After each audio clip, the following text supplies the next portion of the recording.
And I'd like to welcome everybody to the Monroe County Plan Commission meeting. I'm calling this meeting to order. And Mr. Wilson, if you'll please call the roll. I sure will. Margaret Clemens. Here. Troy Ray Randolph. Here. Ray Garitas. Jeff McKim. Here. Dee Owens. Jerry Pittsford. Here. Jim Steenbrook. Julie Thomas. Sorry, Larry, there's now everyone joined in. So Bernie just joined, Dee just joined. Yes, I'm here, but I didn't have any controls. So Okay.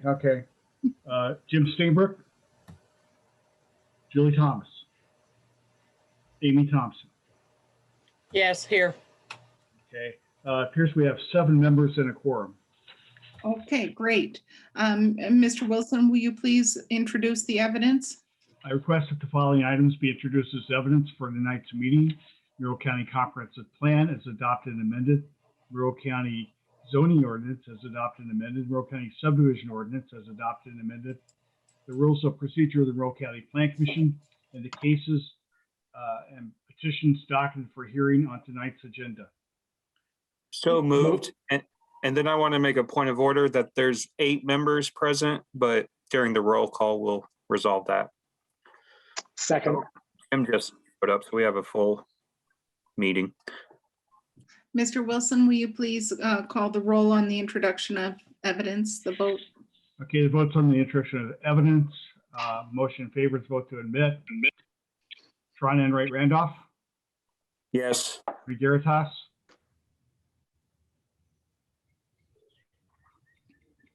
I don't know. Yeah, I'm sorry. My mute button's not working properly. Yes, I'm here and I vote yes.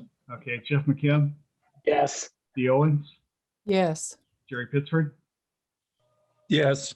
Jim Steenbrook. Yes. I will note Jim Steenbrook is present and add him to the attendees. Julie Thomas. Amy Thompson. Yes. Margaret Clemens. Yes. The vote is approved 8-0. Is there a motion to approve tonight's agenda? So moved. Second. Mr. Wilson, will you please call the roll? The vote is on approval of tonight's agenda. A vote in favor is vote to approve. Bernie Garitas. Yes. Jeff McKim. Yes. Dee Owens. yes, Jerry Pittsford. Yes. Jim Steenbrook. Yes. Amy Thompson. Yes. Margaret Clemens. Yes. Tron and Ray Randolph. Yes. The motion is approved 8-0. Okay, moving on, the first item on our agenda has to do with administrative business, and this is a request for a refund, and that's item number CDU-21-1. Ms. Rebecca Payne, would you please discuss the case with us? Margaret, I'm going to go ahead and cover this as Rebecca is out today. Okay. So this is a refund request for a conditional use that was filed for last month's BZA. We had spoken with the petitioner about asking for a variance or a conditional use rather for an agricultural event center.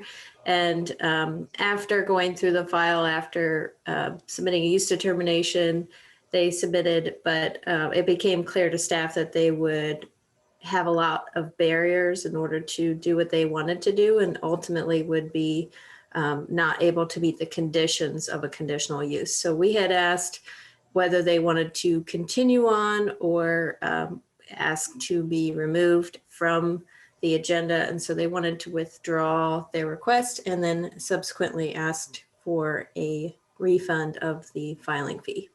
So the filing fee was $400 that's asked from the petitioner.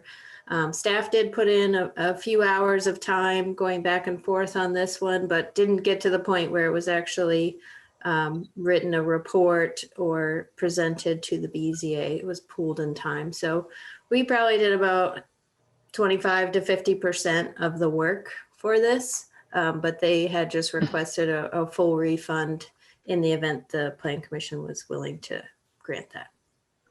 Okay, thank you. Do any members of the Plan Commission have questions for staff? This, Margaret? Oh, yeah, this is Dee. I just wondered why do we charge fees if we're just going to turn around and give them back? Isn't a fee a fee? Generally speaking, and you pay it out. I mean, I don't know what the law is or the ordinance is on it, but it seems to me that when you pay the fee, that's to open up and to get that work done, to even determine if you carry on or not. It's not a matter of, oh, gee, I get a refund after you've done the work. I don't think so. Thoughts?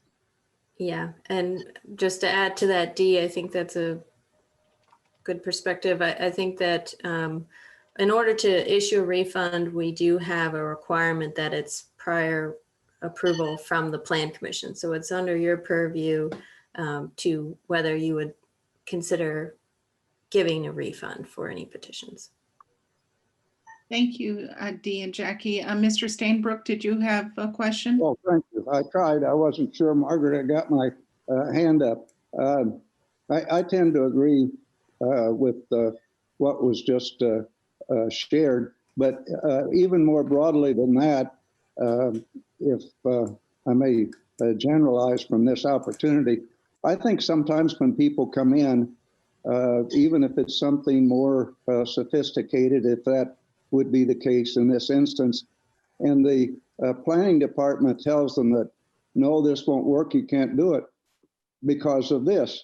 And then after that, it seems to me that the work to which Jackie alluded, for instance, in this specific case, just goes on so that the planning department in some instances, and this is just my take on it as others say from time to time on what's happening in this kind of situation, that in effect, the planning department is doing work that independent or private planners, or engineers, or developers, or architectural firms or whatever, it seems to me they ought to be doing that out of their pocket rather than the planners working and having meetings and going back and forth, if that's the case. Now, where I observe it's with the Plan Commission even. And so it seems, and I would strongly suggest and anticipate being ignored, but that the planning department tell people that they can't do this in a particular instance and tell them why they can't do it, and then let these people go home, go back to their office, and have these other resources that are available, not at county expense or at the planning department expense. You see, I am coming back to Dee's point, except I'm speaking much more broadly and speaking in lots of more dollars and time. But that's my take.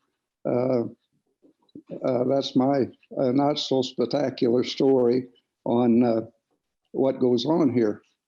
Thank you, Madam President. Thank you, Mr. Stainbrook. Mr. Enright Randolph, and then Mr. McKim, and then Mr. Wilson. I agree with a lot of points that were made, but one thing that planning staff did mention that they did about half the work that goes into this. So I'm just kind of a little curious to hear more like that. If we were to kind of amend the request for half of the work, I do think the points of if we're putting time and effort and work into it, that the county should be compensated for that, because this is why that this permit fee is in place in the first place. And then I'll also indicate that we're discussing it here, and if we discuss it any longer and we start thinking about all of our time and effort, we're gonna hit that $400 mark pretty soon. But I would be inclined to, support a reduction of this to reflect the time and effort that does go into it, and then refund what time and effort didn't go into it. Thank you. Mr. McKim, and then Mr. Wilson. Yeah, so first of all, I actually just following on with Mr. Enright Randolph's comments, are we allowed to grant any potential refund up to $400?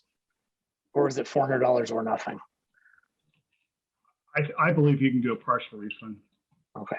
And then the other question is, I guess, were the reasons that this project was not feasible, should they have been, or were they, I guess, manifest to the reader of the code pretty much easily, or did a lot of, were these requirements that really were not particularly well documented, or that only became manifest after a lot of discussion?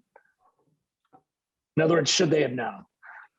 Well, in this case, we actually did a use determination. They requested whether or not their property could be used for a agricultural event center, and they received a use determination which set forth the requirements for a conditional use, and it was a conditional use, and that the conditions were set forth in the ordinance.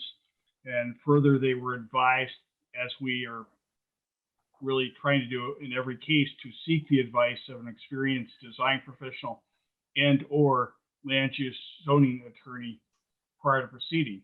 Because an event center, in this case, it was adapting the existing agricultural storage building for event center, which, we advise them specifically to talk to the building department because of the costs involved in turning a structure into a public event center, and also provided them with the conditions, which included access to a public road and distance from adjacent residential houses and so on. And that's not to say we do not make mistakes. We do make mistakes, but in this case, they basically didn't think they were going to get a conditional use permit and chose to withdraw. I'm perfectly happy with giving them half a refund and calling it a day, but. Well, is the petitioner here? Is Ms. Hopwood here, and would she like to address the Plan Commission? Margaret, I don't think that Ms. Hopwood is here. The only thing I will add is that with our new online permitting software, we did add the fire department in as a workflow step, and they were very quick to say the road, Chumley Road, would need to be widened to at least 20 feet, which is not something specifically laid out in the conditional use for this. And Chumley is a publicly maintained road, but does not have any additional right-of-way. So it was going to be very difficult to get this use passed or to, ignore the fire department. So that was one thing that transpired. I just want to add that. Okay, thank you. Well, if there is no further discussion, could we have a motion? Madam President, Mr. Stainbrook's hand is up. Oh, Mr. Stainbrook. Oh, thank you. Was that Tron? Thank you. I think this wouldn't change anyone's mind, but I was just interested again in Jackie's observation, as I always am, of course. But that Chumley Lane, 2 cars can't pass on there, and the residents on both sides of the road have clearly marked off what they think to be their property line. So you couldn't get a very big truck. In fact, I've got a little teeny truck, 3/4 ton, and I barely get up there to get my Christmas tree. So anyway, thank you again. Bye. Okay, is there any further discussion? I'll make a motion if nobody else will. Great. In the matter of CDU-21-1 refund request, I move we approve a refund request for $200. I'll second. Mr. Wilson? Okay, I will call the roll on the motion to refund half of the filing fee of $400 in regard to CDU-21-1. Again, would be for a $200 refund as opposed to the full filing fee of $400. Vote in favor is a vote to approve the refund of $200. Bernie Veritas? Yeah. Jeff McKim? Yes. Dee Owens? No.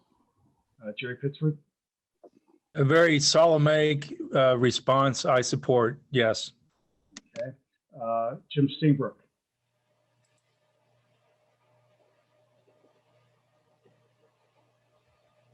Yes. Amy Thompson, Yes. Margaret Clemens, No, Trina Ray Randolph. Yes. Okay, the refund is approved by a 6-2 vote. okay, thank you. Let's move on to the Harrodsburg PUD extension discussion. And is that Mr. Myers? Will he be presenting this filing discussion with us? Margaret, Larry and I are gonna present this Okay, one. great, okay. Yeah. Jim, did you have a question before I get Yes, started? yes, ma'am. Yes, Jackie and Madam President. This is kind of a dilemma for me. And I think it's appropriate that I bring it up as we say with our cliches, transparently and open, whatever else the PC thing is to say. Dennis and Marnice Miller are friends of ours. On the other side of things, we have other friends that are against this. Maybe that almost balances out as far as the recusal, but I don't think that works officially. I have no financial interest in this. I do have an interest in not losing friends. You know, as you get older, if you lose too many friends, nobody shows up at your funeral. And so that's kind of a concern. Although the farrier this morning counseled with me, and while he was shoeing the horses, he said, well, Jim, on the other hand, if you make them all mad, they'll all show up at your funeral to make sure you're dead. So beyond that advice, I finally got a hold of our county attorney, Dr. Schilling, and he said as he saw it, he didn't feel that I really had a legal need to recuse myself. But having said that, I believe I'd be more comfortable to recuse myself. So, Margaret, may I do that? Yeah, you're on mute. Jim, it's your choice. So we respect your choice and your reasons for what your decision. So we haven't called the vote. So when time comes for the vote, you can merely abstain. But in the meantime, let's hear the case. Thanks, Margaret. So this is actually not set for a vote yet. This is just an introduction and discussion about this Harrodsburg PUD. So it came to staff's attention that there was a Harrodsburg PUD. There was a request for a pre-design conference, which is a pre-discussion before any filing takes place. And upon reviewing the file and all of the development plans that have been submitted, we determined that this chapter 811, because it's a PUD, does apply. And so it says there's an expiration of time limit. This is specifically under the development plan review section. Periodically, the planning staff shall report to the Plan Commission on plan unit developments whose time limits have expired. The applicants shall be notified. The Plan Commission shall determine whether to consider extending the time or to initiate action to amend the zoning map so as to rescind the plan unit development designation.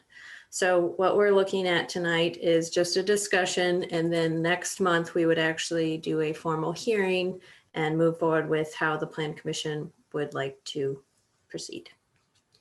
And Larry, feel free to chime in if I'm missing anything on this. We haven't done very many of these, but as we're considering the county development ordinance and the zoning map, it's good timing to be considering the PUDs in our jurisdiction that have not been completed.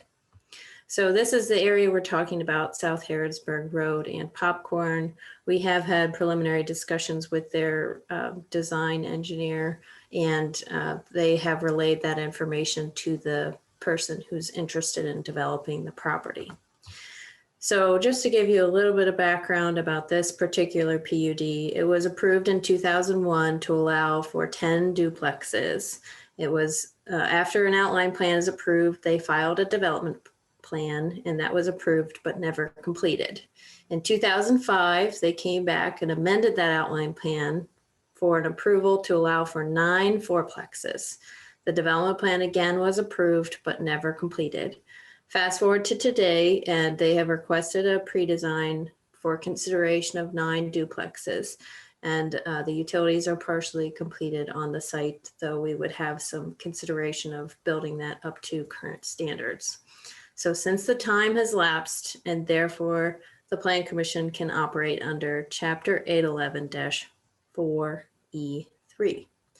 So here's kind of how we're thinking that we could proceed. So we could seek out, as planning staff, we can ask the Plan Commission if they're willing to extend the 2005 outline plan extension, because right now it's lapsed. The development plan has expired, it wasn't built out. So now we're in a position where we either extend the outline plan and say, okay, if you can get this extension approved, you may go ahead and file then a development plan or an outline plan amendment. If denied, we would have to initiate a rezone of the property, because if a PUD is expired on the property no longer has any zoning designation. It doesn't fall back to the underlying zoning. So these are kind of the steps that staff has laid out, and see if Dave or Larry has any points that they want to make before we move forward. Larry? Just one quick point. This differs from some of the other PUDs that were done by the city. So in this case, in those cases, the outline plan has expired or the development plan has expired, but we did not have clear authority to basically say they had expired because of the city's ordinance. And in some cases, we had no record of what had been approved or not approved. In this case, there's a clear record of what had happened. It's clearly expired. I do note that our code aligns exactly with what the current case law in Indiana is in regard to expiration of PUDs, and that when they expire, they're expired and there is no zoning. And so you either have to basically revive the old PUD by extending it, or amend the zoning map to a district that's appropriate for the site. So I think I actually am very happy that we found this, because this gives us pretty clear guidance on how to proceed with other PUDs in the county.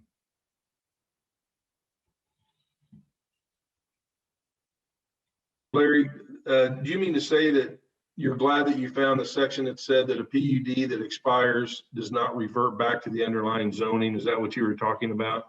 Yeah, the case, Bernie, there was a case in Plainfield that, like, where the developer said, hey, it reverses the underlying zoning, and the Court of Appeal says, no, it basically, you've rezoned it. And it doesn't necessarily, it's no different if you rezone the property industrial, and you know, if there's no industrial, that doesn't mean it goes back to the previous property. You have to take some action to amend the zoning map. And under our PUD chapter, it basically says it expires if you don't do a development plan within 2 years, or complete the project within 2 years after you file the development plan. There is a process for asking for extensions throughout that process. That did not occur in this case. So with this, and I'm just trying to absorb it. So this is a situation where the petitioners are requesting to keep the 9-4 plan that they had approved in 2005, and then it would just move on to the development plan stage. Is that correct? Or what would be the next step? I'm sorry, there was just a lot of information there. I wasn't following it 100%. And Jackie can correct me, but I think the scenario would be they would ask that the Plan Commission would approve the extension of the PUD outline plan. And according, I don't think they want to build what's on the existing outline plan. So they would be then, after the Plan Commission says we are willing to extend it, they would file a request to amend the outline plan. But what is it they want to build? They want to build 9-4s or the 9? I thought you said they wanted to build duplexes. They want to build the duplexes, 9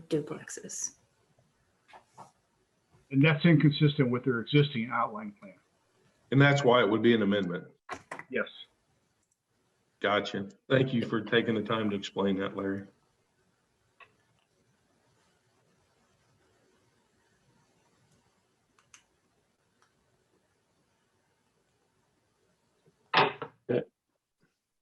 If, I mean, does staff have a recommendation here?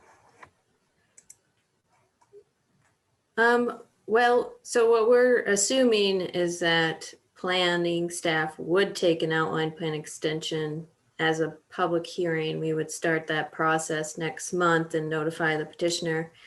And then you don't have to decide tonight, denied or approved. We're not making any votes. We just kind of want to introduce this to you. And then we're going to talk about as the next administrative item, how we want to deal with PUDs in the county that were never built out moving forward. But this was a situation where we have someone that's wanting to submit for an outline plan amendment soon to develop the property. And we recognize that the timeline had run out, and therefore we're going to be bringing it forward as an outline plan extension as planning staff, plan commission initiated. Yeah, we have not really initiated any review of their actual substantive plans. We've just kind of dealt with the procedure at this point. I think if we had concerns, it would be whether or not the existing PUD plan met current standards for things like streets, parking, landscaping, stormwater retention, and so on. So am I correct to say that if we wanted the PUD to revert to the prior zoning, we'd have to pass another ordinance to reverse the rule?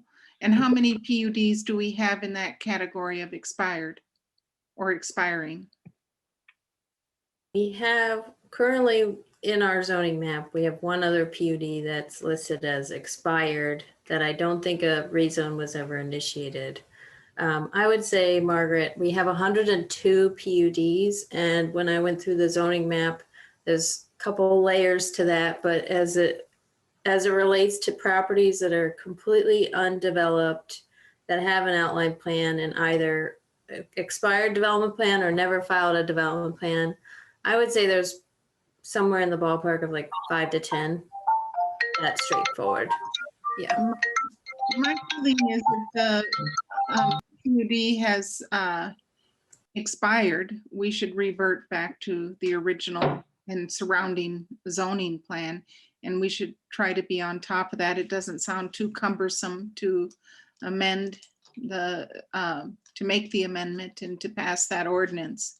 It seems to me like that would be most in line with the unique character of each proposed PUD. So Mr. McKim and then Mr. Stainbrook. I need a point of clarification, Madam President. You said revert back to the original zoning, which would be the underlying zoning, or at least that's what I'm hearing, but I think you mean to the current zoning. Would that be correct? I guess I just need a little clarification on that. Well, I'd have to study that further, because in this case, for instance, I don't know which zoning would go into effect. So I think that probably in each of the 5 to 10 cases, we'd have to study exactly what the last and most appropriate zoning would be, and then pass an ordinance for that. Okay, so I'm going back to Mr. McKim, Mr. Stainbrook, and then Ms. Owens. So this just, this just seems to be another example of why we've been wanting to try to discourage PUDs going forward. It just, am I wrong? Does this not just add another layer of managerial or administrative burden and complexity on the staff? We had this dispute, or not dispute, but this discussion relatively recently. And I think a petitioner kind of questioned why we would ever want to discourage PUDs. But I think this is an example here. It just, by creating these unique zoning ordinances for each little parcel of land, we're just creating a huge burden for ourselves and being able to manage it effectively and taking away time from other projects the staff needs to be working on. Well, I do think they're very labor intensive. And the other problem you get is because of the current statutes, someone could keep a PUD with outdated development standards alive for a long time. I think what staff would prefer is that if we want mixed use, or we want,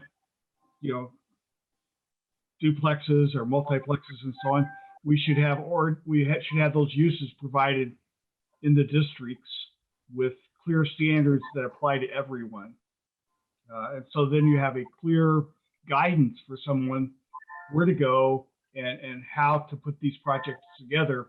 And we're not negotiating a new zoning ordinance basis, which is kind of what a PUD is. Thank you. Thank you. Mr. Stainbrook and then Ms. Owens. Jeff, I'm glad you didn't call it spot zoning, although there does seem to be additional complications. And for the record, my read is that spot zoning isn't necessarily illegal or, improper any more than a PUD is, if it does have extenuating circumstances to best fit the comprehensive plan. So I've quit talking about spot zoning, but it isn't really a dirty word necessarily. Then by way of just providing information in this case, I'm hoping that folks realize, but I couldn't tell from the conversation, that this property is for sale. It's the buyer or the prospective buyer that tends to be affected by this. And so the sale is affected. So I don't think, and I want to be careful here, but I believe I know that the Millers have not a plan to develop this, but I can't speak for the Millers, and I didn't intend to say as much as I'm saying now. But the property is definitely for sale, with the sign indicating that it is zoned for, and I've forgotten in the description, but I'm sure the planning department knows.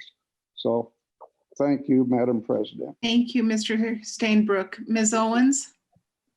Yeah, I'd like to, I have a question. Jackie said that the ordinance says that if a PUD expires, that it doesn't revert back to what it was before. It just is in nothing land. And that seems kind of, that doesn't make sense to me why that would be. Wouldn't some sort of solution be that it just reverts back when the time is up and then that's it? That'd be a lot easier than what, Jeff is right. It's having these mini zoning things, it puts a lot of effort on staff and so forth. And I don't think that we should encourage that. So can anybody tell me why the ordinance was made that way even, or do you think that's a solution? Well, I think the reason why the ordinance is set up this way is the prior zone may not be appropriate at the time the PUD expires. Circumstances may have changed. It may be, again, totally different circumstances. And I think the way the ordinance works and what the case law says is the Plan Commission rezones it. It has the ability to change the zoning map to an appropriate zone, which may or may not be what the underlying zone was when it was made a PUD 20 or 30 years ago. So, the underlying zone may not even exist anymore in some of these PUDs. So I think that's why the ordinance is set that way and why the case law is set that way as well. Okay, thank you. Okay, are there any other questions for staff? Quickly, it'd be nice if we added the parcel numbers or a bird's eye view into the packet that goes out to the Plan Commission. I found it by now, but I'm sure I'm not the only one that was kind of a little curious exactly where it's at. Thank you, Jackie. But if you add the parcel numbers, that could be helpful moving forward. And do we hear from the petitioner on this now, Jackie, or is that during a hearing? I would say that's during the hearing, though. I do know the petitioner's representative is here. Well, So before if we you have move- questions for them, yeah. Yeah, I see that Mr. Garitas has his hand raised. So Mr. Garitas? I can wait until after the petitioner's representative, Margaret. Thank you for that. Okay. Okay, thank you. So if the petitioner, Mr. Butler, or the petitioner is here and would like to address the Plan Commission, we would be happy to entertain your questions. You know, Margaret, he was on a little bit ago. He might have dropped the call. Unless he's one of these phone numbers. I don't think he is. I see a Marnice Miller. Okay. Well, one thing I would add is we're going to talk about this a little bit later, but we're really trying to minimize the input of evidence and testimony during the admin meeting and make sure that we keep that reserved for the actual hearing, which will take place after notice is given both to the landowner and to the public. So I would kind of discourage you from trying to create a record tonight. Okay. Just because it really it's creating confusion, because if we have 3 or 4 meetings, it's like, well, was that introduced at an admin meeting or was that introduced at a hearing? Well, those are good points, Mr. Wilson. So let's just keep it to the commission. Mr. Garitas? Yeah, I just want to be clear. So staff is looking for some sort of direction, whether or not to proceed with putting this on the next Plan Commission agenda as a outline plan amendment. Is that the guidance that staff is wanting, just to kind of understand without a vote? It would Well, be I an think- allied plan extension. Yeah, I think the option would be while being notified will be option either to extend the PUD outline plan or to continue it to amend the zoning map. I'm not sure we'll actually have a zoning map amendment prepared at that July meeting or June meeting, but it's possible that we might have a recommendation as to the rezone. So the kind of A or B option, either you extend the PUD or the next step is to proceed with amending the zoning map to a existing district under the code. And I would suggest maybe because the petitioner representative and everyone doesn't have a chance to speak, that we would just bring it forward as a basic outline plan extension, and then the Plan Commission can hear from folks and decide, deny or approve, and then we'll continue on with the next step. That would be our suggestion. And no vote needed today because it's an admin item. Okay. So that was a very worthwhile discussion of the intricacies of PUDs and how we handle them at the county and what our duty is going forward. And I look forward to the discussion at our admin meeting for us to further this discussion. Now, on item number 3, have we taken care of the county PUDs regarding expiration and rezoning, or is there further information that you would like to share with us, Jackie or Larry? I think we're just wanting to let you know that we need to report out future PUDs and prioritize expiration if they haven't been built. And so this one was kind of one where it came to staff and it was pre-designed, but we have when we did the rezoning of the map draft that we've began, we've identified PUDs that, similar to this Harrodsburg, haven't been built out. And so we do think we're at a good time before we release a map to the public that we could start having these conversations that maybe the PUD is an inappropriate zone, or just start having conversations with the property owner and get a take from the Plan Commission perspective. So just want to let you know that we're going to be more proactive with the list that we have, and noting that we have staff limitations in terms of time. But like I said, I'm pretty sure it's in the low hanging fruit would be in the 5 to 10 range, which I think is manageable for staff. Well, that's wonderful. And thanks for staying on top of it and helping us clean up the map, so to speak, the zoning map. Let's move on to resolution of House Bill 1437. Mr. Schilling.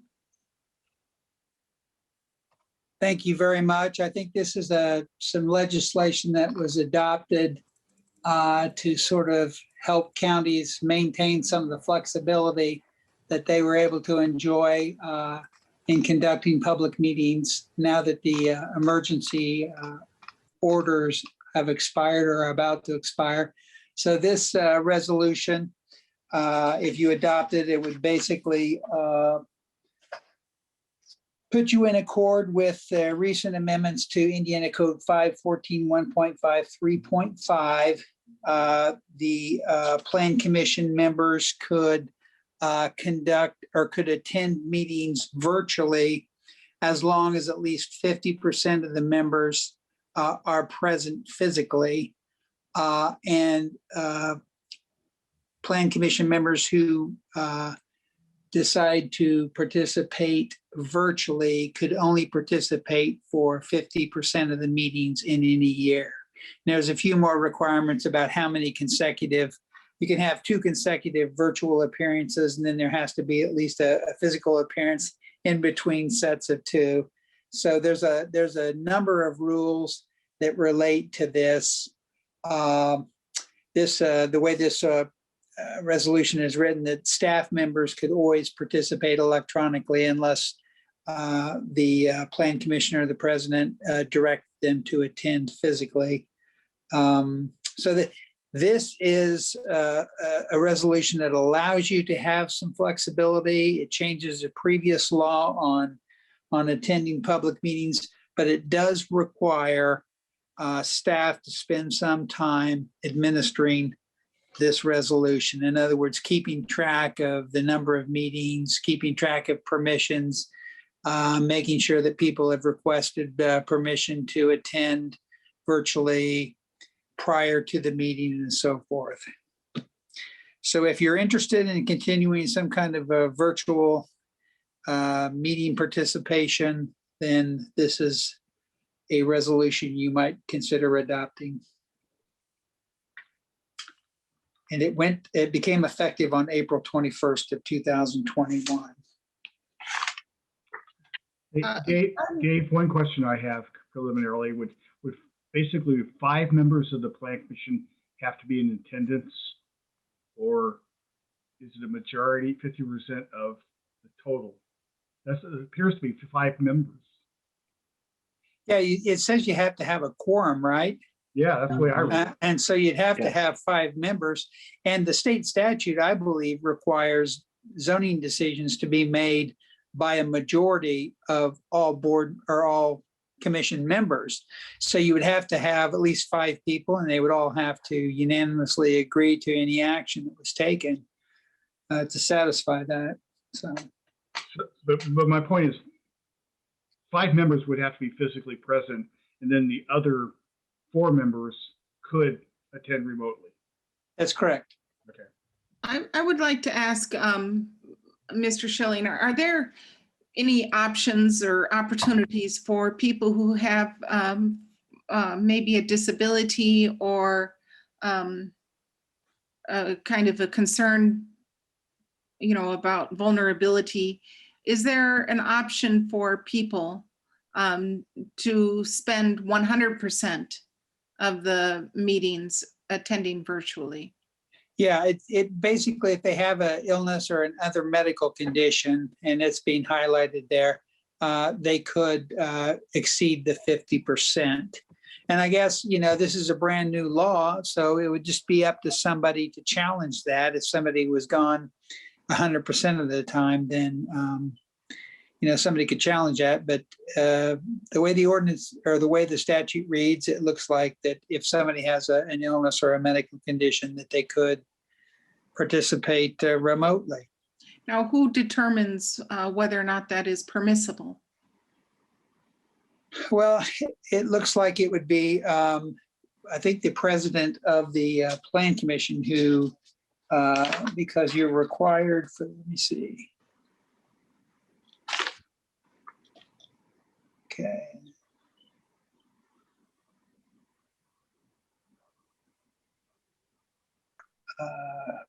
People who plan to attend a meeting by electronic means must notify the presiding officer within a certain period of time before the meeting so that arrangements can be made. So I think that's going to be up to the presiding officer.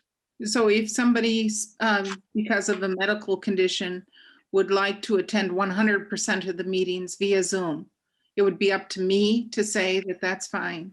Yeah, or you could just have the Plan Commission approve that, and then you would have that much more support. Okay. Okay.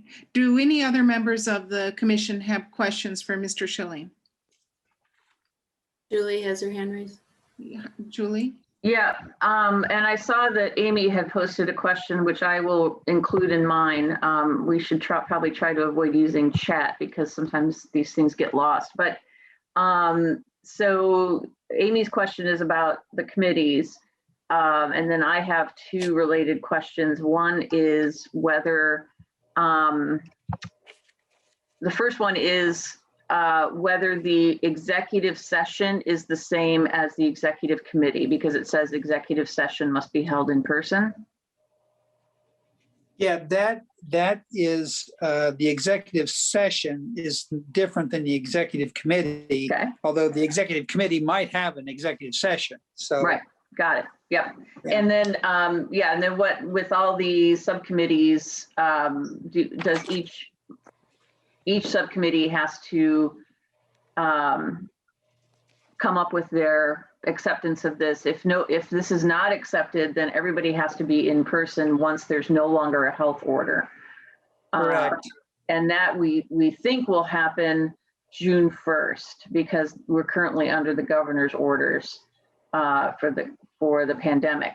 Now, if there were to be a local uptick on or an issue related to the pandemic here in Monroe County, and there was a local health order, health emergency declared, all bets would be off, and we would say, hey, we're just going to meet via Zoom, but we have to have a health order in place that we no longer have locally. But again, we're living under the states right now. The other question I have is the 50% and how it's calculated. So if you're on, so let's say in an average month, you've got 2 committee meetings, and then you've got the administrative meeting and the regular meeting of the Plan Commission. How is that 50% calculated? Is it by committee, or is it by group, or is it by month? How is that calculated? Yeah, I think that has to be done by each committee. That is not by person, it's by your membership on a particular committee. So, yeah, I mean, that would be hard. That wouldn't be very valuable if one person who's on multiple committees can only participate in 50%. Yeah. Okay. So the commissioners are considering a similar ordinance resolution tomorrow morning. And one of the things we're saying is that if we pass it, is that it would sort of serve as a blanket coverage with this policy until the committees have an opportunity to meet, because we don't want to just suddenly say everybody has to show up now because it's June 1st. And we know that there are some committees that haven't met yet or will not meet until after June 1st. So that's also something to consider, and we can make sure that everyone knows what's going on once we meet tomorrow morning. So Yeah. Hey, Yeah, and I guess, oh, go ahead. You go ahead, Mr. Schilling. No, I just reading this, it looks like it says that, as we noted, one who plans to attend a meeting by electronic means of communication is required to notify the presiding officer within a certain period of time before the meeting as specified by the governing body. So that would be something else that you would have to decide how many days notice you would want. Can staff, how the staff sends out the notice that we have a meeting and asks us to confirm? Can they just merely include in that note, whether or not the person indicates in person or via Zoom the day of, for instance? Is that? The day of the meeting? Yes. Yeah, you can make it any time you want, Yes. as long as it's workable for staff. Uh-huh. I mean, that's the question. How much time do you think how much advance notice do you need to have to make sure that all the requirements can be satisfied and that the right number of people can be physically present and so forth? Okay. Yeah, Margaret, can I throw in real quickly? Yes, Mr. Pittsford. I'm afraid if you do day of, you could end up in a situation where 50% of the board is not physically present. So somebody's going to be compelled to come in whether they want to or not. This is very complicated, isn't it? Yeah, and I don't know how well it will work for some of the more smaller informal committees. Plan Commission is pretty structured and has a pretty good system in place, and it might be easier for staff to keep track of the Plan Commission, the BZA, but the other committees it might be a little bit more difficult. Well, yeah, I wonder if I could beg before, I know Mr. Enright Randolph and Mr. McKim have their hands raised, but I would like to just put this out there and ask everyone to consider what the weaknesses are in this kind of process. Staff, first of all, is so wonderful in the way that they give us the packets 7 days in advance. They, having been involved with other meetings with other municipalities and other units of government, I just have to say how proud I am of the county staff for their transparency and the information that they publish and the completeness of that information. And we religiously receive the packets 7 days in advance. And I would beg of our fellow commission members to respond to that email, that one that is given 7 days in advance, your intention to attend in person or via Zoom. And think about that while we go on to Mr. Enright Randolph and then Mr. McKim. So I'll continue on what you were just saying, and I'm pretty just neutral on this whole thing as long as we apply some fairness with people that would like to attend virtually outside of the context of if they have like a medical condition or not. Obviously, we should most likely prioritize them.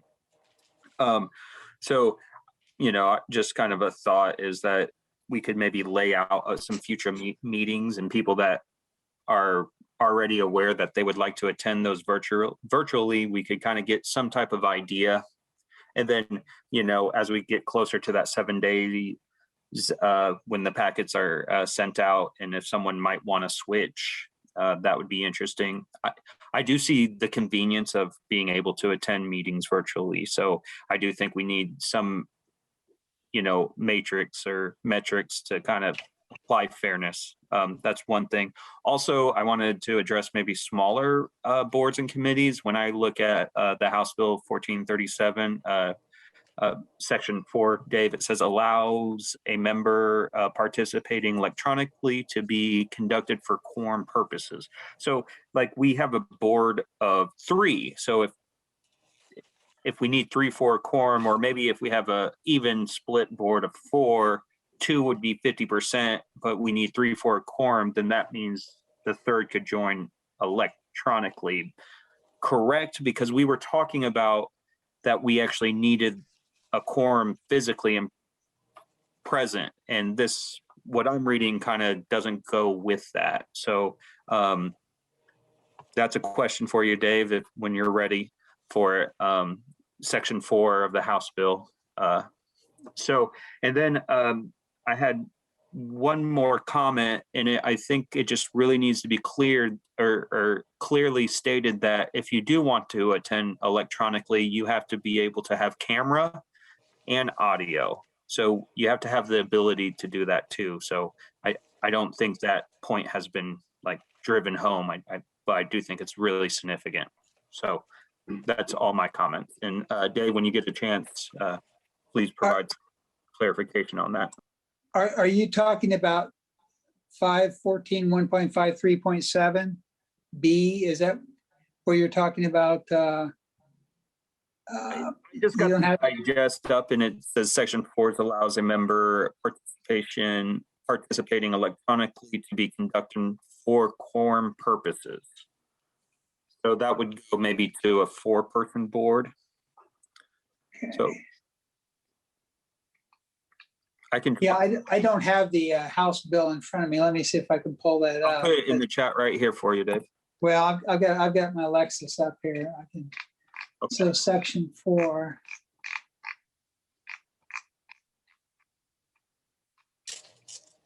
Section 3.7. Huh.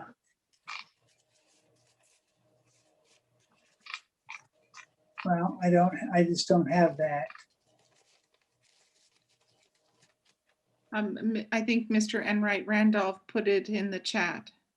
Okay.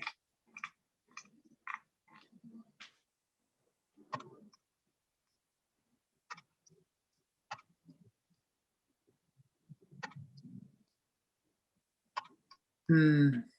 You have nice hands, Dave. Yeah. Sorry. That's okay. Chat. There we go.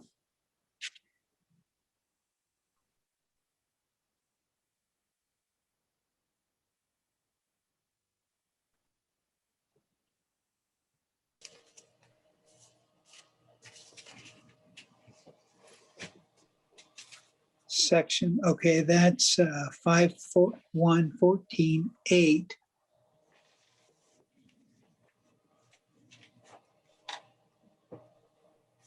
Section 4, Tron, is that what you're talking about? Yes, and I just bring it up because we talked about you had to be physically present for a quorum, but states, in my opinion, that you can participate electronically for purpose of quorum as long as you're meeting that 50% as well. And I think it just goes more to the smaller boards and committees. Yeah, I'll have to try to find that later because I'm not seeing it on this document. Section 4 on the document that I pulled up relates to a completely different statutory section. So I'll get back with you on that. Okay, Mr. McKim? Just wanted to see if there's anything that we are going to need to address. I know it wasn't part of this particular legislation, but if we start having these hybrid meetings, hybrid face-to-face and virtual meetings, are we going to have to specifically address public participation and whether members of the public will be able to attend virtually and have their comments counted on the record for the purposes of recording the testimony? Is there any additional clauses we're going to need to add to our own procedures, or once we adopt or if we adopt hybrid procedures? Yeah, I think you have to allow anybody in the public to participate electronically, and their comments would have to be part of the record, of course, just like they are, like we have been doing for the past year. Okay. Yeah. Commissioner Thomas? Yeah, Jeff, are you asking about petitioner and whether they can do something like record a commitment virtually or they have to be in person? Is that your question? That's probably the most extreme example of when it would be important to make sure that we, that we document that. But even just remonstrators, do we need to update our procedures to say specifically that remonstrators and supporters would be able to make their comments part of the public record by attending virtually? but you're right. That's even if petitioners make commitments, and it's even more important. Jeff, I think that the resolution regarding the seen and heard, because, you know, we get a lot of phone calls for people that don't have camera. I think that only pertains to the voting members, but Dave could correct us if we're wrong. Yeah, no, and I agree that that's true. The statute doesn't seem to affect members of the public. I'm just saying that, you know, our the work we do may you know, unlike say council and commissioners work, it's important that we be able to state to the public that yes, if you attend virtually, your commitments, your statements are going to be part of the public record. I guess that's what I'm getting at. Gotcha. Just logistically speaking, the way that we will be doing it, so we've reserved room 100B or Nat U Hill where we can, and you'll still be on Zoom with like one virtual camera and microphone that's able to panorama the room and zoom in, thanks to tech services, and then you'll actually be seeing the screen, the Zoom screen, and interacting with the public pretty much seamlessly is our understanding. But we have a little bit more to figure out before June 1st, but we're getting there. Well, in the chat, it says Section 5 provides that a member participating electronically may participate in a final action taken by the governing body only if, does that indicate that a member participating electronically may not at times participate in a final action?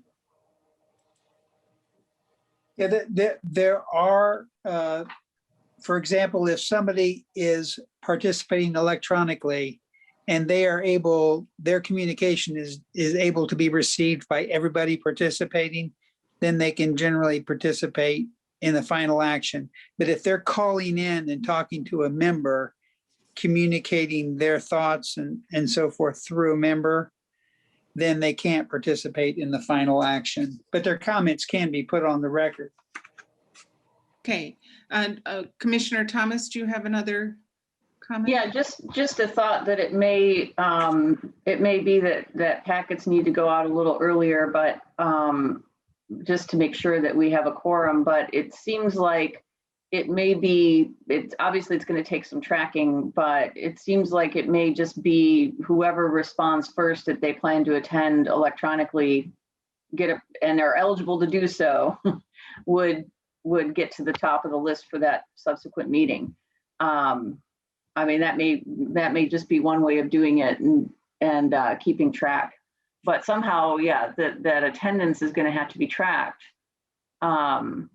across committees and across the months to make sure that somebody is attending half and some live, and that somebody has attended 2 meetings consecutively, has not attended more than 2 Zoom meetings consecutively. So something's going to have to be created. But I think the question is whether, I think it's going to be difficult to create that here now, but I think the question is whether or not this group wants to pursue this option or just to meet in person beginning June 1st and not pursue this option at all. I think that's where we are today.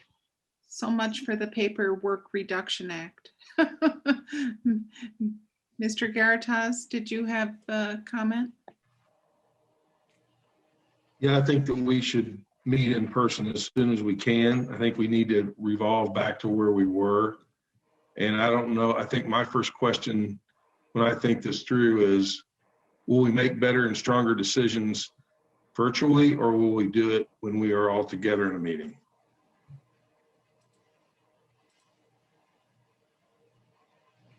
And my feeling is, you know, first of all, everyone has been so good and thoughtful and deliberative. My preference is to attend in person, but I recognize that other people may not be so as comfortable. They may have real reasons to not be so comfortable. But so my commitment is to attend in person. You know, that's what I'll be doing probably close to 100% of the time. and the 1 or 2 times I might have been absent before, I now might be able to attend by Zoom if I'm not in the county, so to speak. But that being said, I really do want to respect the valid concerns of other committee members, and I will be attending in person, and I would like to honor what other people feel is important for their own health and livelihood. Mr. Pittsford. Yeah, thank you, President Clemens. I have long been concerned about the influence that members may be receiving during the course of even public meetings when they're able to look at electronic devices. Maybe someone is advising them via email or text message, which would be contrary to full disclosure of a public meeting. To continue in an electronic format when there are no constraints physically against us meeting in person just furthers that opportunity for undue influence that is not seen by the public. There's a reason for public meetings, because when you sit down in public and you face the public, it influences your decision-making process. It influences the way you receive information. It influences the way you process information. It's easy to sit behind a computer, blank your screen and roll your eyes, or make snide comments while your mic is on mute, but it's still inappropriate. It's still dismissive of the petitioner, and that's the reason we have public meetings. That's my piece. Thank you, Mr. Pittsford. Mr. Garitas? Yeah, and I know you weren't saying this, Margaret, but I need to clarify. I wasn't being disrespectful of an individual who didn't feel comfortable in attending a meeting in person. I just want to clarify that's not my point. My point is that maybe there are other committees that person would be better suited for because they're probably adept in a different way, better way of communicating.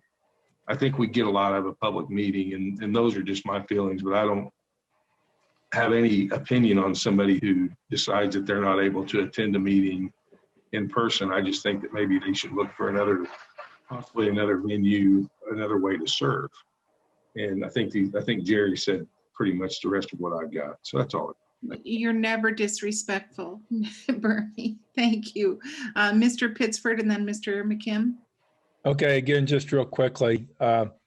There's also an element of being in the presence of the public and feeling that pressure of looking people in the eyes. Right now, I can see, in addition to my face, 3 other faces. I can't scan the room. I can't feel the presence of people around me and the influence, both for the good and for the bad, that may be endemic to that kind of a public meeting. And again, I just want to reiterate, there's a reason that government processes occur open and in the public. There's a reason we have an open door law, because government function should be not behind closed doors. It should be in rooms with open doors. And I'm a firm believer in transparency.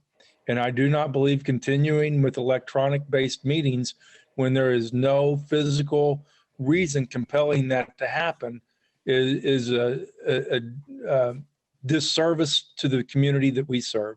Thank you. Thank you, Mr. Pittsford. Mr. McKim and then Ms. Owens and then Mr. Enright Randolph.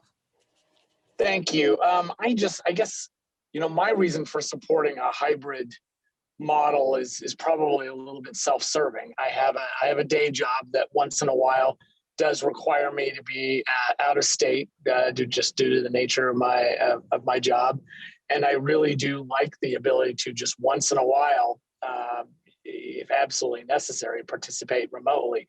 That's been really, really helpful. I certainly commit to being there in physical presence as much as possible, and I agree that is probably better, and that is what the public deserves. But if we decide to require in-person presence, then that's fine. I'll miss every, 1 out of every 10 meetings or something like that. But it has been an opportunity to continue to participate on the times when I am out of town on travel. Thank you, Mr. McKibben. Ms. Owens?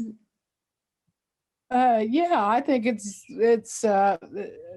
100% for wide open, transparent government, but I am always conscious of what I say in any public meeting, these included. I think it's sad to hear such low opinion of participants in these meetings, that they're off making snide remarks and texting and so forth. I think that's just kind of unbelievable.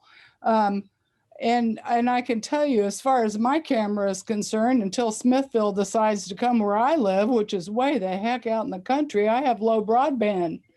And if I leave the damn camera on, then I have to keep dialing in all the time, and you can ask staff. I tried that last time and it just didn't work. So if I have to turn the camera on to vote, I will turn the camera on to vote. I also have other constraints that do not need to be discussed in public meeting. And to assume anything else is kind of sad as well. So, this is something that the legislature has said is going to happen. We have to figure out how to deal with it. But I think that we ought to be able to do that without besmirching other people when so doing. And that's my comment. Thank you, Ms. Owens. Mr. Enright Randolph, and then Commissioner Thomas. I think what Ms. Owens was saying is good, and I also think what Mr. Pittsford was saying is notable as well. I do think the underlining truth of both of them is, when we're conducting it electronically, there are distractions in front of us that may not occur if we were all in person, and it may take our focus away. But I'm not saying that's ill-intended, but it is the truth. And I thank Mr. Pittsford for addressing that. Also, I am kind of neutral, but after hearing a lot of discussions, I remain neutral to a point, but I do think being physical in person is needed. And the last I heard about this, I heard something as to the effect where you could only maybe attend electronically 2 consecutive times in a row. And it doesn't look like that's necessarily part of this anymore, but maybe, that's where we could strike a balance with the commission here.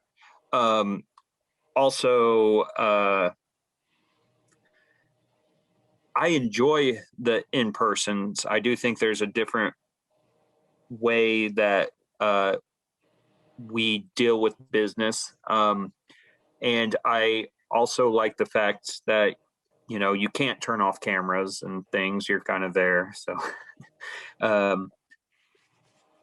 I guess I'm not really providing guidance on where I stand if we're going to vote on this today, but I do think that we could maybe tailor it a bit more to meet some concerns that are addressed today. And ultimately, if the order gets switched and we have to meet in person, we might have to just cross that bridge when we get there, and it might not be that far off. So this might just be, something in place for a short period of time anyway. Thank you, Mr. Enright Randolph. Commissioner Thomas. Actually, Ms. Thompson had her hand raised physically before me, so I'll defer to her. Thank you. My hand raising thing is hiding today. Sorry. I do think it's a nice option. I have many times had out of town commitments the day before and the day after a plan commission meeting, and I've driven 3 hours to attend and turned around and driven 3 hours the next day to go back. And, this would allow people to continue to participate when those kinds of occasions arise. I too would plan to be there in person the majority of the time, but I think flexibility is a good thing. I also think these meetings have been quite transparent, and that in fact, public participation has increased because of the option to participate electronically. So I do hope we will vote for the flexibility to allow people to attend in virtually, whether that's for illness or other occasions that, you know, they can't be at a meeting. Like Jeff, I'll probably miss maybe 1 or 2 a year, but I wouldn't necessarily have to miss them if I was able to attend virtually. Thank you. I just would like to thank you for doing all that heavy road lifting and all of that to get to our meetings. Thank you, Amy. Commissioner Thomas? Yeah, I think just because the CDC has said mask off if you're vaccinated, I think we are fooling ourselves if we think the pandemic's over, because it's not. Part of this for me is I think it's important that we not crowd the room unless we have to. I think we have, as Ms. Thompson said, we've had greater participation by members of the public in these hybrid meetings. These hybrid meetings will continue in some form or fashion, even whether or not all members have to be present in one room, because we have found that it has increased participation across the board in county government. And so we are remaking the Nat U Hill room to make it almost like a little TV studio so that we can continue to offer hybrid meetings no matter what, no matter what this group decides, public is going to be participating online. I personally, you know, if I'm not feeling well, I don't want to go in, and I don't want to risk spreading anything to anybody. I would much be, I probably would be in a mask anyway, just until this thing is really under control. I don't have a problem making it a priority to be in, but just be aware that this thing isn't over. And if we can keep the number of people present in one room down, I think that would be better for the health of the community. Yes, yay transparency, but yay living and not having COVID. So we can't assume everybody's vaccinated. That is a bad assumption. We are not asking. I don't think we should. So anyway, I just wanted to put that out there, that hybrid meetings will continue no matter what. I would like this to be an option, because if there's an uptick in cases, if something goes on in somebody's life, I don't want them to feel like they have to show up at a meeting just because. I would rather they be safe and participate from home and keep others safe as well. And the same thing goes for the public. If they can participate via Zoom, great, do it, because that keeps the rest of us healthy too. Thank you. Thank you, Commissioner Thomas. Mr. Stainbrook? Yes, I talked earlier, so I limited myself, tried to have some self-restraint as far as unnecessary talking, but I'm compelled to agree with Julie, really in conscience. This thing about if folks have had the vaccine that they might, I mean, there's no way in the world that Walmart or even county government can know who's had the vaccine and who hasn't. And the way in which this has been treated now for a year and a half, it's just scary. I think, I've got some extreme friends on this, and I just can't imagine the denial. And well, anyway, I liked what Julie said. I agree. Okay, thank you. Is there, Mr. Enright Randolph? And I just want to make sure it's clear, some of my comments earlier were more about the committee members, the commission members. I applaud the county to take efforts with creating a hybrid approach to allow the public to participate virtually. That's amazing. I'm 100% for that. I absolutely agree. We have gotten more participation by adding that virtual option, and absolutely support that. So I just wanted to make it clear that I think there was 2 different discussions taking place, and I wanted it to be clear where I stand. Okay, great. Is there any motion that is required, or do we pass anything here, or is it just by our order, Julie, or Larry, or Dave? That's a Dave question. Yeah, if you want to adopt that, you need to do that. And I think there, you can certainly adopt it and then continue to work on it, and refine it, and come up with details as you work through it, the process. But So if there could be a motion to approve that, I would be most grateful. We can change it or amend it as time goes on and as difficulties emerge, but we're kind of on a June 1st deadline.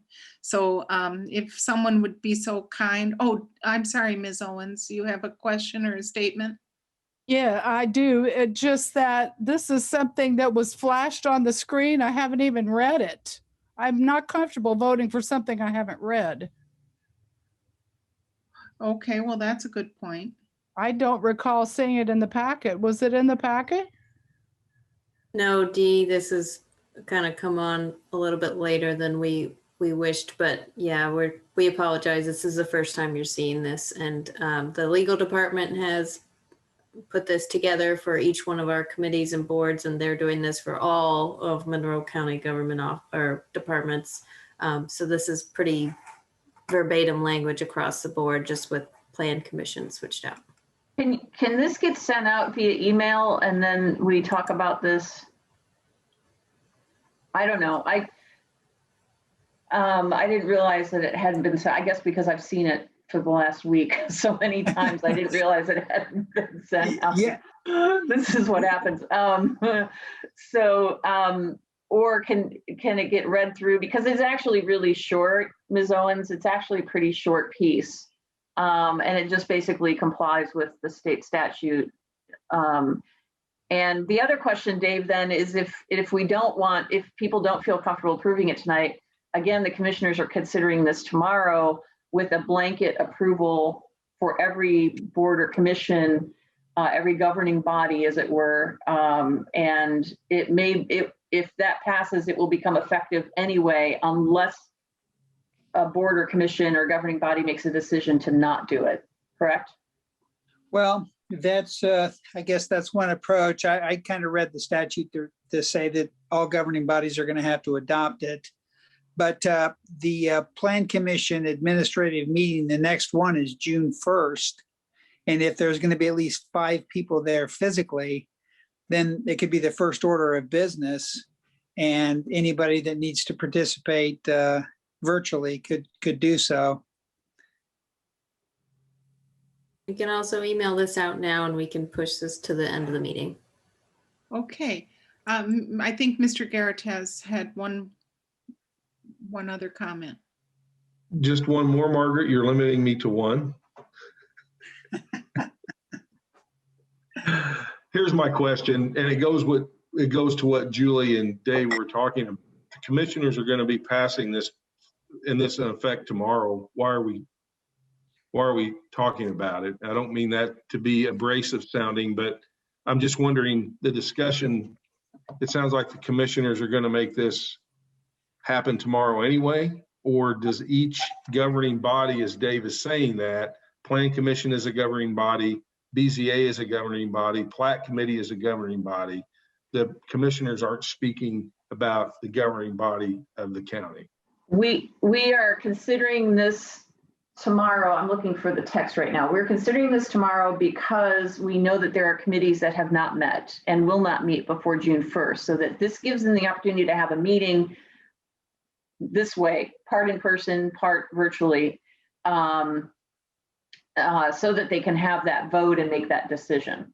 So as Mr. Schilling pointed out, indeed, if that passes tomorrow, we could make this the first agenda item on the June 1st administrative meeting, but we would have to be following those rules that are included here that will be for every board or commission or governing body. And so at the June 1st meeting, I would ask that be the first item, and we have that vote on whether to support this or not. That would give people time to read it and understand it, but at least 50% of us will have to be in the room for the June 1st meeting.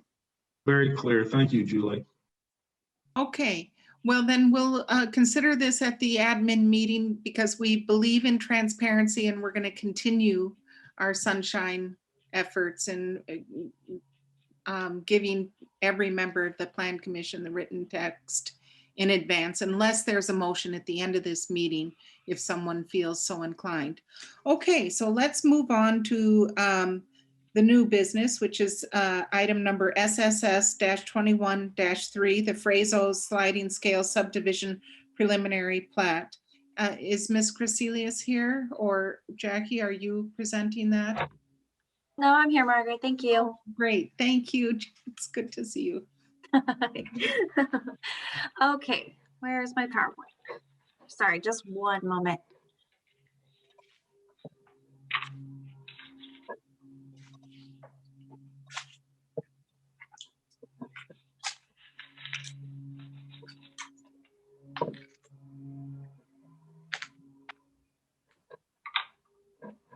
I'm also happy to share if that helps, Ann.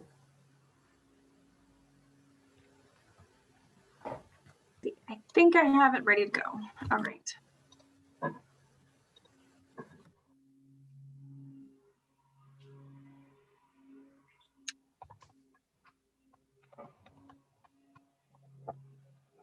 Okay. So as you said, the Frazo Sliding Scale Subdivision Preliminary Plat. So this parcel is located in Benton South Township. It is currently unplatted. It is at approximately 4848 North Brummets Creek Road. It is currently zoned agricultural rural reserve and environmental constraints overlay area 3. There are some slopes present, but adequate buildable area for a subdivision. So the comprehensive plan designates this area as farm and forest. The current zoning map on the left is technically outdated. Just recently, they went through a rezone process. So this petition was originally filed in 2020. So you have seen this before as a rezone because there were inconsistencies in the zoning and to be able to subdivide. So this petition has been continued and now it's back on our radar again. So there's no longer any ER. Well, there's 2 plots of ER, but the lot that we are considering is completely Ag RR and Eco Area 3. So the petitioner is requesting a 3-lot sliding scale subdivision. They were originally requesting a sidewalk waiver and also a utility waiver that has been amended to only be a sidewalk waiver request. And there's also a waiver of the final hearing, which would be a June meeting.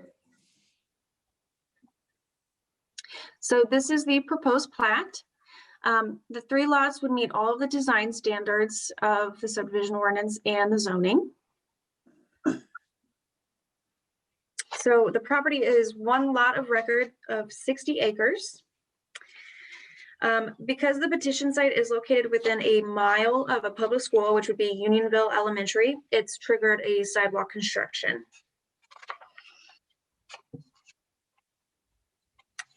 There were highway comments by the highway engineer and also the MS4 coordinator. Those have been met. The farm and forest comprehensive plan designation is consistent with this proposal, which is just a very low density residential area.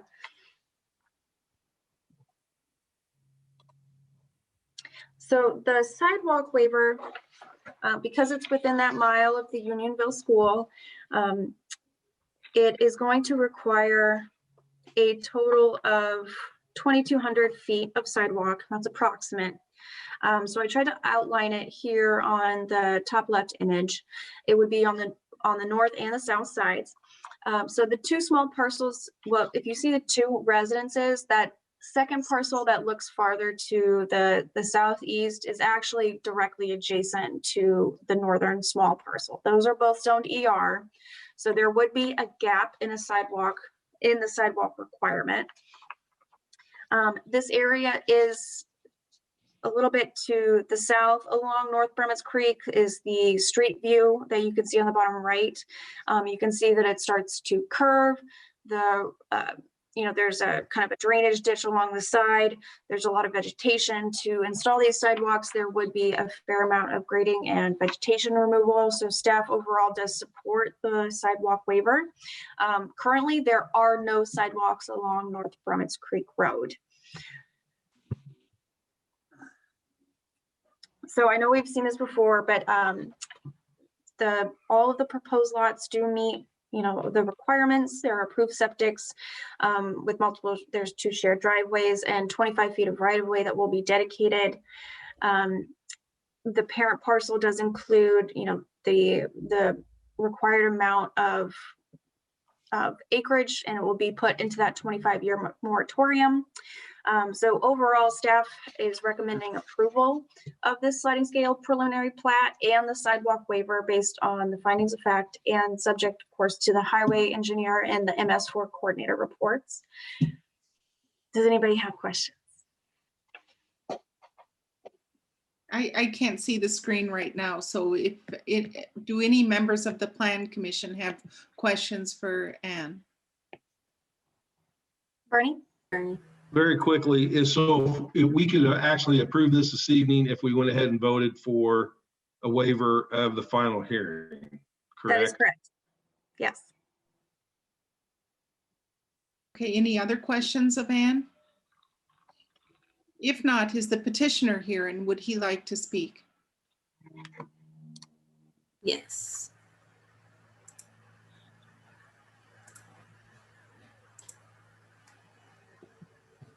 Thank you for your patience, Mr. Frazel, while we took care of the administrative business. I'd like to move those administrative items to the end of the meeting, just for all future meetings, just to be considerate of the public. Yes, I'm here. This is Ernie Frazo. Thank you, Mr. Frazel. So do you have any, would you like to make any statements to the members of the Plan Commission? Please pass it. Thank you for your brevity. Is there any further discussion, or is there anyone else in the attendance who would like to speak in favor of this petition? Is there anyone who would like to speak in opposition to this petition? We come back to the Plan Commission, and are there any other comments? And if not, we can entertain a motion. I can do that, Margaret. Thank you, Bernie. In the matter of case number SSS-21-3, Frazo Sliding Scale Subdivision Preliminary Plat, which has a sidewalk waiver request and a waiver of final hearing. I move that we approve the subdivision, we approve the sidewalk waiver, and we waive the final hearing, subject to the staff report and subject to the reports of the Monroe County Highway Department MS4 operator as found in our packet. I'll second. Mr. Wilson, will you please call the roll? Okay, I will call the roll. The vote is on SSS-21-3, Frazo Sliding Scale Subdivision Preliminary Plat. A vote to approve is a vote to waive the final hearing and approve the sidewalk waiver and approve the sliding scale subdivision preliminary plat, subject to the highway engineer and MS4 coordinator reports and the findings of fact. Again, a vote in favor is a vote to approve the subdivision. Jerry Pittsford? Yes. Staybrook?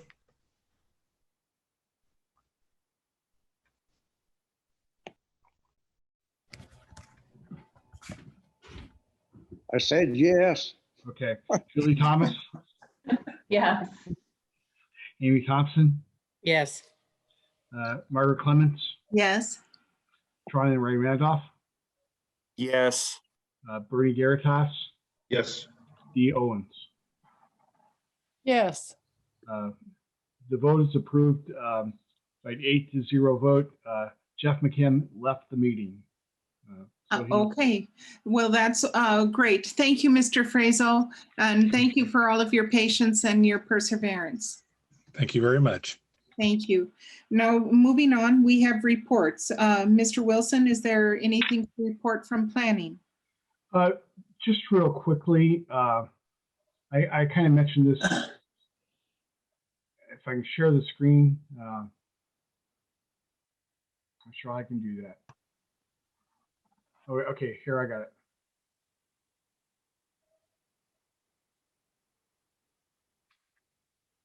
Can you see that now? Yes. Can you blow Okay. it up? Yeah, it's tiny. I'm sure. Sorry. I learned how to do this last time. Yeah, way to make me feel bad, Bernie.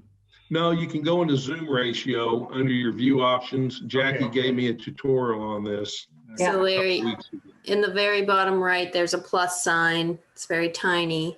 Press that plus sign, very bottom right of your screen. Oh, wow. It really is tiny, isn't it? Now, can you see it? Yes. Okay. I won't read this out loud, and we intend to send out an ordinance or a email earlier to everybody, and we just got really busy. But when we first set up the administrative work sessions, the idea was that it would be administrative issues, that we'd focus on long-term planning, ordinance update, plan commissioner training, enforcement, and we've always included a review of the upcoming meeting, but it's always been a cursory review. That we have these cases coming up. These are the petitions that will be on the hearing for the regular meeting, and these are the issues that may arise at that regular hearing. And I think part of this is related to having meetings by Zoom, but over the last year or so, these admin meetings have basically morphed into really either a pre-hearing or a rehearing of the regular meeting subject matter. We've had people testify, we've had people try to introduce evidence, and it's becoming a problem because we don't notice these meetings and we don't keep a record of it. And so it becomes very confusing as to when somebody said something or when a question was raised or whether material has to be resubmitted. And we're now getting requests from both petitioners and remonstrators to include material in the administrative meeting packet. And it's just kind of gotten out of hand. So what we would like to do is kind of revert to the original model where we basically have an administrative work session and focus on things such as the PUDs that have expired, or plan commissioner training, or an update from Dave in regard to enforcement, those kind of things. We will still review the upcoming agenda items, but the idea is that we'll not take testimony from either the petitioner or opponents to a project, and that the plan commissioner discussion would be limited to really asking questions and not really debating the merits of the case. Again, the reason for doing this is primarily legally we are supposed to give notice to the public and actually hold a public hearing when we review these items, if we take evidence on the items. And I think that includes actually talking to the plan commission members as well as introducing paper evidence. So I think this clarifies things. I do want to note that we've done this in the past, that if you have a public hearing and you're close, they're missing something, you can continue that hearing to the next administrative meeting. And that's valid because you've continued the hearing. But otherwise, we would just deal with administrative matters at the admin meeting. I wanted to bring it to everybody just to make sure no one had a strong objection to it. I do think if we don't kind of revert to that, we need to start noticing hearings at these meetings because they have become sort of de facto public hearings. And Dave, if you have any comments from a legal standpoint. I do not. Okay. Well, Mr. Pittsford, I see you have your hand raised. I just wanted to say that having been a member of the planning commission when these meetings were instituted and then had a period of absence and then returning, I was a little bit surprised by the content of the meetings for administrative meetings when I returned. And I believe, Mr. Wilson, that these actually originated during the time we were working on the comprehensive plan back in the day. I can't remember what year that was approved, but my recollection is it came out of the desire to deal with comprehensive plan issues without muddling up the regular business meetings where petitions were heard. Just my old man's historic perspective. Thank you, Mr. Pittsford. Commissioner Thomas? Yeah, it seems like, and I agree with Mr. Pittsford, as somebody who's been on here since 2009, that it seems like it has devolved into sort of a rehearsal for the regular meeting, and that's not a good use of anybody's time, including our petitioners. But I think one of the benefits of it is that it does allow for questions to be raised or, concerns to be issued. And, rather than, 9 people sending planning staff a note when they read the packet and go, I don't understand what this means, you can ask that question. But I think if we, and I appreciate that this has been brought up, Mr. Wilson, but I think that if we could just make it a question and answer rather than a presentation, because, for me, I feel like there is, so many times that I hear the same presentation, and that's because of what I do. But, by the time it gets to the commissioners, we hear it in a work session and we have a regular meeting on it because my colleagues are not always able to attend these meetings regularly. So, there are plenty of opportunities to present the information to the public and a lot of opportunities for the public to respond. So I would prefer that if people could just ask questions about any of the petitions that are coming up, even before we have the first hearing on. And that's why we have a first hearing and a second hearing as well. So yeah, I don't want to be doing this rehearsal stuff. I don't think it's a good use of anybody's time.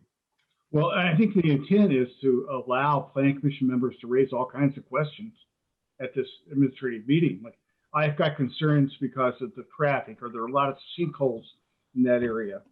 And that gives us a heads up as to what we need to address in our packet and at the regular meeting without getting an actual debate on the issue when we don't really have the information yet. And that's kind of our idea, but we fully intend to take questions, hear from concerns, what people want to see addressed in the report. But again, we're now in a 2-week cycle of doing reports over and over again, basically the way we've been doing it. And it's just too much work, and it's creating some inconsistencies. Yeah, I don't think it's fair to the petitioners either to have to be, and of course, obviously to staff, but to have to present over and over and over again the same information again and again. I agree. I would like this to just be a Q&A session or a question session or a concern session, not a let's review the entire packet and then ask questions and then let's review it again. I mean, we could hear these things 4 times just in plan commission meetings outside of plan review, plat, and the other committees. So it's overkill. It is a lot. So I would prefer that we focus on reading our packets, just asking questions, not having the whole thing presented to us every week, and being more structured with our time. We have a CDO that we are going to be getting modules for, and I want to spend time on that. I do not want to spend time hearing a packet for the 4th time. Okay, I think those are all very constructive items. Mr. Pittsford. Two quick things. First of all, Commissioner Thomas, thank you for noting that there are plenty of opportunities for the public to be heard. And I want to make clear that Mr. Wilson actually pointed out the fact that statutorily, we're not supposed to be hearing this. We're not supposed to be receiving public comment or hearing from petitioners. And the second thing is, when this originally began and petitions were presented, oftentimes the petitioner would be present but had to remain silent. And if they did try to interject or to expound upon facts, they were asked to stop. There was no comment from anyone present, only questions and answers by plan commissioners and staff. Again, just a little historical perspective. That's very important, what you shared as former president of the Plan Commission, Mr. Pittsford. Thank you. I really cherish these insights and input, and I think that this is good practice, what you have placed here, Mr. Wilson, and I'll try to do better in presiding over these meetings so that we can adhere to your guidance here. Well, I tell you what we'll do. We'll go ahead and prepare for the June admin meeting with this guidance, and hopefully it will reserve some space to do. I mean, we need to update the Plan Commission, like a number of permits coming in, number of variances, things we used to do in the admin meeting, and we've been hesitant because the admin meetings have been going so long, and it's always the administrative stuff. I think one of the reasons we put that at the first of the Planning Commission meeting is oftentimes we just run out of time or endurance. Well, these are good suggestions, and we'll adhere to these. Thank you. Is there any other comment or questions from any member of the Plan Commission on this item? And if none, does Mr. Schilling have any reports from County Legal? I do. On the Huff case, the court ordered us to mediate an effective date of our mediation agreement.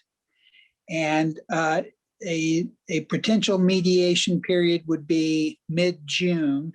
And so I need the Plan Commission and the commissioners to think of a representative for the mediation like we did last time, and to determine whether Judge Hussman is an acceptable mediator.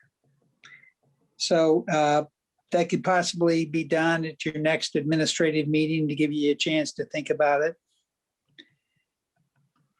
And that's it. Okay, great. Is there a motion to adjourn the meeting? So moved. Anybody opposed? Thank you all for a good evening. I look forward to seeing you in person. Bye. Thank you. Bye all.